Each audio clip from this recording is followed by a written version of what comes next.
Salam Media Sriwijaya. Petinggi Indomaret Howard Timotius Palar, 60 tahun, meninggal dunia usai tertabrak truk saat sedang bersepeda di wilayah Tangerang Selatan, Kamis 6/10. Korban meninggal dunia, berinisial H, yang bersangkutan bekerja di salah satu perusahaan Indomaret Group, kata Kanit Laka Pantas Polres Tangerang Selatan Ibtu Nanda Setia saat dikonfirmasi Kamis 6/10. Peristiwa itu terjadi di dekat lapangan Aero Modeling BSD sekitar pukul 7.45 waktu Indonesia Barat. Ketika itu, truk dengan pengemudi berinisial An melaju dari arah Vanya Park menuju Ciakar melalui jalan BSD Grand Boulevard. Sesampainya di TKP, pengemudi diduga kurang konsentrasi hingga menabrak Howard yang bersepeda.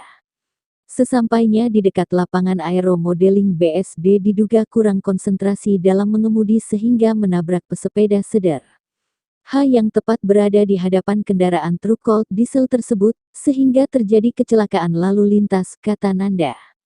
Korban diketahui merupakan Howard Timotius Palar, petinggi PT Indomarko Prismatama, perusahaan yang menaungi Indomaret. Ia menjabat Direktur Information dan Teknologi Indomarko Prismatama.